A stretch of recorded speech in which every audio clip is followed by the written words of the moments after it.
menerangkan kepada kita kalau sodakoh itu tidak harus dengan harta. Ada sodakoh yang lain, perkara-perkara yang lain yang kalau kita lakukan itu bisa mendapatkan pahala seperti orang yang sodakoh.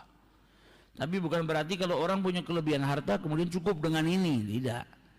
Punya kelebihan harta juga keluarkan sedekah dari hartanya. Karena sedekah dengan harta itu juga mendapatkan keutamaan yang luar biasa seakan dilakukan dengan ikhlas semata-mata karena Allah Subhanahu wa taala. Akan tetapi sedekah itu macamnya banyak. Sebagaimana rezeki. Rezeki kalau kita pahami hanya sekedar dengan harta berarti kita mempersempit kalimat rezeki. Karena rezeki bukan hanya harta. Rezeki ada berupa kesehatan yang terkadang lebih mahal daripada harta. Kita dikasih misalnya hari ini dikasih harta sama Allah berlimpah, tapi dikasih sakit, apa nikmatnya? Jadi kesehatan itu juga termasuk rezeki yang besar dari Allah Subhanahu wa taala. Ada lagi rezeki dengan apa? Istri yang salehah, istri yang muti'ah, taat. Ada lagi rezeki apa? Anak-anak yang soleh, solehah. Jadi rezeki itu banyak, tidak hanya terkotak atau hanya dimaksud dengan harta. Jadi rezeki itu adalah banyak. Begitu juga dengan bersyukur, kemudian bersedekah. Sedekah itu juga bukan hanya dengan harta, namun dengan perkara-perkara yang tadi dijelaskan oleh Rasulullah SAW itu juga bisa mendapatkan amalan sedekah atau pahalanya sedekah. Pada kesempatan yang lalu kita juga sudah bahas, Nabi Muhammad jelaskan seseorang yang membantu orang lain naik ke atas tunggangannya itu sudah bagian dari sedekah. Atau ada orang lain naik ke tunggangannya tapi nggak mampu ngangkat barangnya, kemudian engkau membantu mengangkatkan barangnya ke atas tunggangannya, maka itu bagian dari sedekah. Engkau menyatukan dua orang yang sedang bertikai, itu juga bagian daripada sedekah. Jadi sedekah ini macam-macamnya banyak. Nah, ini bedanya fakir miskin di zamannya Nabi Muhammad sama fakir miskin di zaman kita. Fakir miskin kalau di zaman kita mungkin orang yang miskin datang butuh bantuan. Tapi mereka fuqara wal masakin ini di zamannya Rasulullah SAW, mereka datangi Nabi Muhammad bukan minta uang. Mereka mendatangi Nabi Muhammad SAW untuk apa? Mengeluh. Dan mereka mengeluhnya ini bukan karena mengeluh kemiskinan mereka, tidak. Mereka nerima dengan apa yang diberikan oleh Allah Subhanahu wa taala dan sabar. Mereka datang kepada Rasulullah SAW ingin cari solusi, bukan daripada kesempitan hidupnya, tapi mereka berkata, ya Rasulullah, ini orang-orang yang kaya bisa ngalahkan kita. Jadi datang kepada Nabi Muhammad tanya bagaimana caranya supaya mereka itu tidak dikalahkan oleh orang-orang kaya dalam hal beribadah. Karena mereka berpikir, orang kaya ini sholat, kita juga sholat. Orang kaya ini puasa, kita juga puasa. Setiap amal yang wajib yang Allah perintahkan kepada kita, kami fakir miskin melakukannya, mereka orang-orang kaya juga melakukannya. Tapi mereka masih bisa mengalahkan kita dengan apa? Mereka bersedekah dengan harta yang mereka miliki, sedangkan kami nggak bisa. Mereka yatasaddaq bifuduli amwalihim. Mereka bisa haji, kami nggak bisa. Mereka bisa umrah, kami nggak bisa. Dan masih banyak amal-amal yang mereka bisa lakukan dengan hartanya, sedangkan itu kami nggak bisa. Jadi mereka datangin Nabi Muhammad SAW untuk mengeluh ini bagaimana caranya supaya kita ini tidak dikalahkan sama orang-orang kaya. Nggak mungkin Allah itu menciptakan makhluknya kemudian yang ini diciptakan bisa golongan yang ini bisa ngalahkan yang ini. Pasti ada solusi dari Allah Subhanahu wa taala. Datang mereka kepada Nabi Muhammad SAW. Ketika mendengar ucapan para fakir miskin ini, Rasulullah berkata kepada mereka, awalaisa qad ja'alallahu lakum, bukankah sama Allah telah diberikan, dibuatkan untuk kalian ma tasaddaqun, untuk kalian bisa bersedekah. Berarti ada solusi sekarang. Oh, kalau orang kaya bisa bersedekah dengan kelebihan hartanya, Nabi Muhammad bersabda kepada kita, qad ja'alallahu, telah diberikan kepada kalian, telah diciptakan untuk kalian, telah dibuat oleh Allah Subhanahu wa taala untuk kalian supaya bisa bersedekah. Berarti ada solusi. Apa itu ya Rasulullah? Maka dijelaskan oleh Rasul sallallahu alaihi wasallam, amalan-amalan yang kalau dikerjakan pahalanya sebagaimana pahala sedekah. Jadi mereka para fakir miskin ini datang bukan karena iri, bukan karena enggak terima. Terus datang ke Nabi bilang, saya ini tidak bisa seperti orang kaya, mending jadikan saya kaya biar saya jadi orang yang bisa bersedekah seperti mereka. Enggak. Mereka sama sekali tidak menuntut keadaan. Mereka menerima dengan pemberian Allah Subhanahu wa taala. Menjadikan miskin ya alhamdulillah, dijadikan kaya juga alhamdulillah. Apalagi Nabi Muhammad SAW, beliau menolak hidup yang seperti hidupnya orang kaya, ditolak sama Nabi Muhammad. Beliau lebih milih hidup sederhana. Jadi para fuqara wal masakin itu merasa bahagia luar biasa ya ketika hidup di zaman Rasul SAW, karena pemimpin mereka bukan orang yang terus kaya raya bergelimang harta, tidak. Nabi lebih memilih hidup yang sederhana. Nah, mereka kemudian mendatangi Nabi Muhammad bukan karena iri, bukan karena tidak terima atas yang Allah berikan kepada mereka, tapi cari solusi bagaimana bisa punya amalan seperti orang-orang lain yang punya kelebihan harta. Bagaimana bisa bersedekah, bagaimana supaya mereka tidak disalib, tidak didahului dalam beramal oleh orang-orang yang memiliki harta lebih. Maka dijawab oleh Rasul sallallahu alaihi wasallam, bukankah telah diberikan kepada kalian, diciptakan untuk kalian, diberikan jalan keluar oleh Allah Subhanahu wa taala bagi kalian, sesuatu yang bisa kalian gunakan untuk bersedekah. Maka di sini kita harus tahu bahwasanya sedekah tidak harus dengan harta. Namun Allah Subhanahu wa taala juga memberikan jalan keluar untuk mendapatkan pahalanya sedekah dari amal-amal soleh yang pahalanya, ganjarannya seperti orang yang bersedekah. Nabi kemudian bersabda, inna, sesungguhnya bikulli tasbihatin, dalam setiap tasbih kalimat subhanallah, sadaqah, ai ajran ka ajri sadaqah, yaitu pahalanya seperti pahalanya orang yang bersedekah. Kalimat takbir dibaca seperti pahalanya orang sedekah. Kemudian kalimat tahmid, kalimat tahlil, amr bil ma'ruf wan nahi anil munkar, ini semua kalau dilakukan oleh seseorang pahalanya seperti pahala bersedekah. Apalagi kalau kita baca semua. Ini al-baqiyatus shalihat, subhanallah walhamdulillah wala ilaha illallah wallahu akbar. Ini yang disebut dengan baqiyatus shalihah. Kalau kita baca satu, ya pahalanya seperti orang yang sedekah. Subhanallah, sedekah. Alhamdulillah, sedekah. Allahu Akbar, sedekah. La ilaha illallah Muhammad Rasulullah, sedekah. Hanya dengan bacaan itu Allah Subhanahu wa taala menjadikan bacaan kita itu seperti orang yang sedang bersedekah. Jadi pahalanya sedekah diberikan oleh Allah Subhanahu wa taala. Itu kalau baca satu. Kalau kita baca semua baqiyatus shalihat, subhanallah, alhamdulillah, wala ilaha illallah, Allahu akbar, satu kali kita dapat seperti orang yang sedekah 4 kali. Kalau baca 10 kali, 40 kali, baca 100 kali, 400 kali, dan terus berkelipatan. Jadi ada amal-amal soleh yang pahalanya seperti orang yang bersedekah. Keluar dari rumah dan jalan ke masjid, satu langkah dapat satu kebaikan. Kaki kirinya melangkah menghapus 1 keburukan, kaki kanannya melangkah tercatat baginya 1 kebaikan. Padahal langkah kaki, tapi langkah kakinya dijadikan amal soleh.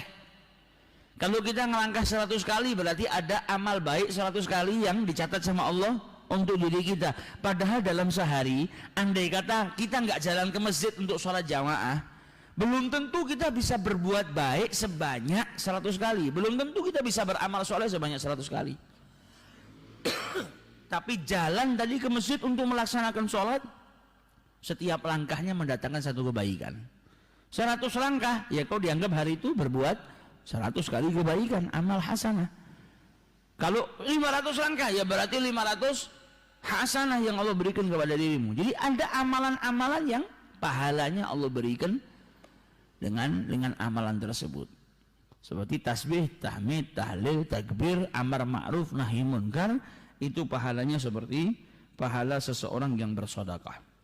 Wa ruwiya anna Ummu Hani binti Abi Thalib radhiyallahu taala anhu, diriwayatkan oleh bahwasanya Ummu Hani binti Abi Thalib, jadi saudara wanitanya Sayyidina Ali bin Abi Thalib, pernah mendatangi Rasulullah Shallallahu Alaihi Wasallam seraya berkata, ya Rasulullah, alimni syai'an aqulahu wa ana jalisah. Ajarkan kepadaku sesuatu ya Rasulullah yang bisa aku ucapkan, yang bisa aku baca ketika aku duduk. Jadi Ummu Hani nggak mau duduknya itu nggak dapat pahala, nggak mau duduknya itu hanya buang-buang waktu. Ajarkan aku sebuah amalan ya Rasulullah yang kalau saya sedang duduk bisa saya amalkan. Maka diajarkan oleh Rasul Shallallahu Alaihi Wasallam dalam sebuah riwayat, sabbihillah mi'ata tasbih, sabbihillah mi'ata tasbihah fa innaha ta'dilu mi'ata ragabah. Kalau kau duduk, bacalah tasbih kepada Allah Subhanahu wa taala sebanyak 100 tasbih. Pahalanya seperti engkau memerdekakan 100 budak. Padahal merdekakan 1 budak aja pahalanya luar biasa. Dan tidak semua orang bisa punya budak. Kalau zaman dulu orang bisa beli budak itu kayak di zaman sekarang orang bisa beli mobil. Jadi harganya mahal, beli budak, beli manusia, hamba sahaya. Apalagi memerdekakan, biasanya kalau memerdekakan atau mensedekahkan sesuatu yang mahal itu butuh hati yang kuat. Karena manusia itu cenderung cintanya pada dunia kan luar biasa. Jadi nggak semua orang walaupun dia bisa beli budak, bisa memerdekakan budak. Terkadang ada orang punya budak 10, tapi untuk memerdekakannya susah. Karena apa? Akan kehilangan harta yang besar. Belum lagi kalau yang punya laki, budaknya yang dia punya budak wanita, budak wanitanya cantik, lebih lagi berat.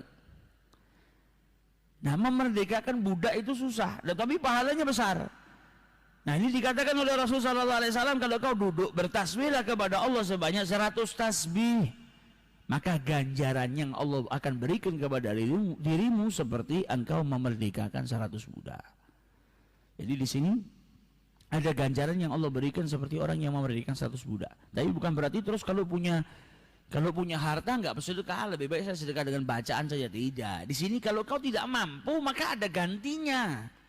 Dan kalau kau sedang tidak duduk dan tidak ada kerjaannya, bacalah bacaan ini supaya engkau mendapatkan pahala yang berlimpah tadi.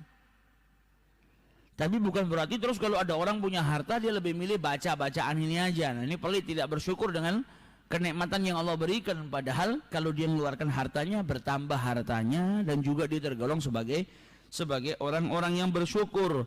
Kemudian Rasulullah melanjutkan, wahmidillah, dan bertahmidlah kepada Allah Subhanahu wa taala mi'ata tahmidah, dengan 100 tahmid. Jadi duduk tadi diperintahkan yang pertama subhanallah, tasbih sebanyak berapa? 100 kali. Pahalanya seperti orang yang memerdekakan 100 budak. Kemudian baca juga tahmid, alhamdulillah. Berapa banyak ya Rasulullah? 100 kali. Kata Rasulullah, pahalanya seperti engkau mensedekahkan 100 kuda yang sudah dengan ada tempat duduknya itu untuk berjalan, berjihad di jalan Allah Subhanahu wa taala. Jadi 100 ekor kuda yang sudah dipakein kulit itu buat tempat duduknya buat perang. Dan 100 ekor kuda itu kau sedekahkan untuk mereka yang berjuang di jalan Allah Subhanahu wa taala. Padahal beli kuda 1 saja kemudian dititipkan untuk orang yang mau berperang di jalan Allah Subhanahu wa taala saja butuh biaya mahal. Tapi bagi yang mampu ketika duduk dia baca tahmid kepada Allah Subhanahu wa taala, alhamdulillah, alhamdulillah, alhamdulillah, alhamdulillah 100 kali ini, maka akan mendapatkan pahala orang yang mensedekahkan 100 ekor kuda yang sudah penuh dengan peralatannya untuk berjalan di jalan Allah atau digunakan untuk berperang di jalan Allah Subhanahu wa taala. Kemudian dilanjutkan oleh Rasulullah, wa kabbirillaha mi'ata marrah, wa kabbirillahi mi'ah, dan bertakbirlah kepada Allah 100 takbir, 100 kali bertakbir. Ta'dilu laki mi'ati badanah muqalladah, maka engkau seperti mendapatkan pahala orang yang bersedekah 100 ekor unta. Jadi 100 ekor unta kau dapatkan dan masih disebut sama Nabi apa? Mutaqabbalah, diterima sedekahnya. Ada orang sedekah mengeluarkan 1000 tapi karena riak, karena sombong, karena akhirnya sedekahnya tidak diterima. Ini pahalanya berlimpah. Ada sekian banyak pahala yang Allah siapkan, dan pahalanya dan sedekahnya tadi diterima oleh Allah Subhanahu wa taala. Kemudian Nabi bersabda, "Wa hallilillah," dan bertahlillah kepada Allah Subhanahu wa taala mi'ata tahlilah, sebanyak 100 tahlil, la ilaha illallah, la ilaha illallah, la ilaha illallah, sebanyak 100 kali. Kata Rasul sallallahu alaihi wasallam, kata beliau apa? Dan perhitungan ini kalau kau baca la ilaha illallah sebanyak 100 kali, maka engkau akan mendapatkan kebaikan yang memenuhi antara langit dan bumi. Dan tidak ada amal manusia pun di hari itu yang naik kepada Allah seperti amalmu, terkecuali ada orang yang membaca atau mengamalkan seperti yang kau amalkan. Jadi seandainya engkau duduk, kemudian kau baca subhanallah, subhanallah, subhanallah 100 kali, alhamdulillah, alhamdulillah, alhamdulillah 100 kali. Kemudian Allahu Akbar, Allahu Akbar, Allahu Akbar 100 kali. Kemudian tahlil la ilaha illallah, la ilaha illallah, la ilaha illallah 100 kali. Maka pahalanya seperti apa? Seperti orang yang nyedekahkan 100 hamba sahaya, merdekakan 100 hamba sahaya. Sedekah 100 unta, sedekah 100 ekor kuda untuk berjihad di jalan Allah Subhanahu wa ta'ala. Kemudian engkau mendapatkan kebaikan yang memenuhi antara langit dan bumi. Makanya Nabi Muhammad bilang apa? Di hari itu tidak ada amalan yang naik kepada Allah Subhanahu wa ta'ala melebihi daripada amalmu, terkecuali ada orang yang melakukan amalan ini sama seperti dirimu. Kalau nggak ada, engkau yang paling top, engkau yang paling banyak amalnya. Berarti sebetulnya kita kalau duduk itu kita bisa beramal yang luar biasa banyaknya, sebagaimana yang diajarkan oleh Rasulullah kepada Ummu Hani. Dan ini sebetulnya hakikatnya kekayaan. Coba kita bayangkan, ada orang, kita mau bicara orang kaya ya, orang paling kaya lah di Solo sini. Kebetulan orang paling kaya ini orangnya baik. Kalau sudah nggak baik, sudah jangan dihitung, karena nggak bisa dibandingkan kaya mana sama kita yang amalkan ini. Kalau dia kaya tapi bakhil, nggak bisa dihitung. Orang yang paling kaya di Solo ini punya uang, kemudian dia sedekah. Kira-kira kalau seandainya mampu bersedekah dengan apa yang disebutkan tadi, ternyata dia masih kalah dengan kita. Yang paling kaya mampu berapa sih sedekah? Sekarang kita hitung hamba sahaya. Hamba sahaya itu manusia. Perdagangan manusia nggak ada di zaman kita sekarang. Cuma coba kita hitung, andai kata ada hamba sahaya, mungkin satu hamba dengan kualitas yang baik ya. Dengan kualitas yang baik mungkin harganya kalau kita kuruskan dengan harga mobil, hitunglah 150 juta. 150 juta dikali 10 berapa? 1,5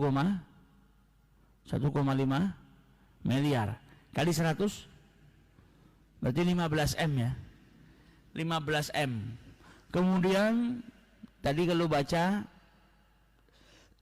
tasbih kan seperti sedekah 100 hamba sahaya. Kalau baca tahmid seperti sedekah 100 kuda. Satu kuda harganya berapa? Hitung 50 juta lah. Kali 10 500 juta kali 100 5 miliar. 15 miliar tambah 5 miliar berapa? 2 miliar. Kemudian ketika baca 100 apa? 100 takbir, pahalanya seperti sedekah 100 ekor unta. 1 ekor unta berapa? Hitung harganya 5 juta. Berarti kalau 100 5 M, 25 miliar. Kemudian kalau mengucapkan tahlil la ilaha illallah, maka kebaikannya dicatat sama Allah memenuhi langit dan bumi. Itu nggak usah kita hitung lah. Yang kita hitung tadi yang 3 aja, subhanallah, alhamdulillah, kemudian Allahu Akbar. Itu 25 miliar.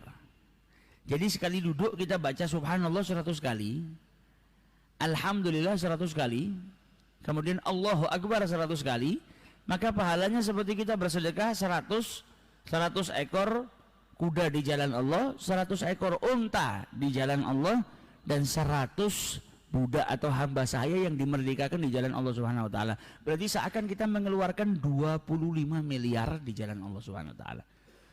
Makanya tadi dikatakan sama Rasulullah, kalau kau genapkan dengan kalimat tahlil la ilaha illallah, engkau dapat kebaikan yang memenuhi langit dan bumi, dan tidak ada amalan yang naik ke Allah di hari tersebut melebihi daripada amalanmu, kecuali ada yang mengamalkan sama seperti dirimu. Kalau ada satu orang yang mengamalkan sama seperti dirimu, plus ditambah dia punya amalan soleh lainnya, berarti dia lebih mulia dari dirimu. Kalau enggak, engkau yang paling besar amalnya. Dan amalan ini mutakabbilah, diterima sama Allah. Jadi sedekah dan sedekahnya diterima.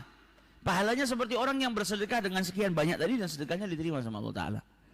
Bayangkan, ada enggak orang kaya yang sehari buang uang 25 miliar? Buang loh. Bukan untuk kerja, bukan diinvestasikan, tapi buang duitnya.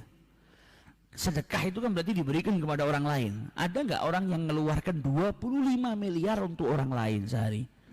Wadah, saya pernah ketemu orang kaya. Dalam sehari dia pernah bersedekah 25 miliar. Apa yang kau baca tadi tambahin 100, lipatkan 2 kali lipat. Berarti kau sedekah 50 miliar. Ada enggak?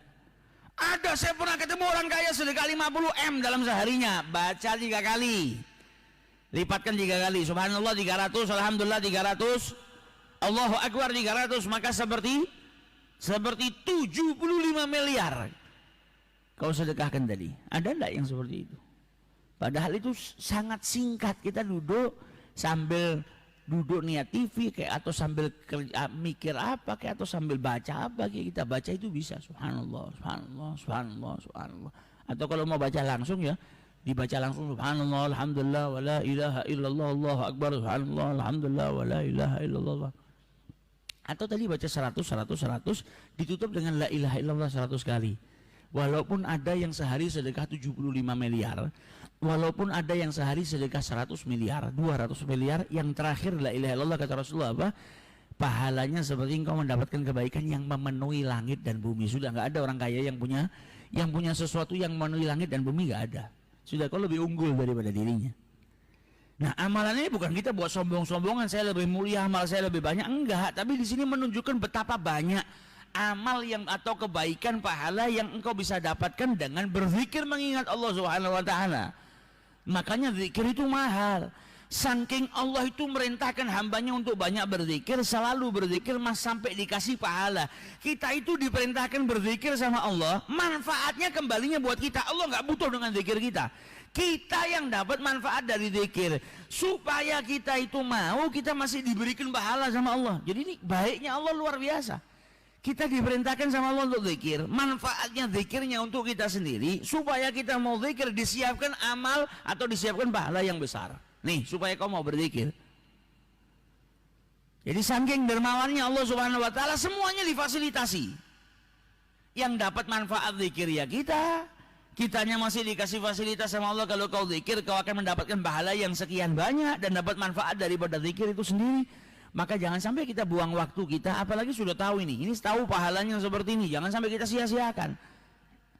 Karena kita sudah diberi kesempatan sama Allah, dikasih tahu. Kalau nggak diamalkan, nanti di hari kiamat kita dibangkitkan sama Allah Ta'ala, kita melihat saudara kita sedekahnya sekian, sedekahnya sekian. Padahal orang nggak punya, orang miskin. Loh, ini orang sama seperti saya, kok bisa punya sedekah ini, sedekah itu? Oh, ternyata dia ngamalkan apa yang disampaikan sama Nabi Muhammad. Padahal saya juga tahu, tapi saya nggak ngamalkan. Akhirnya apa? Kita nyesel. Jangan sampai kita dibangkitkan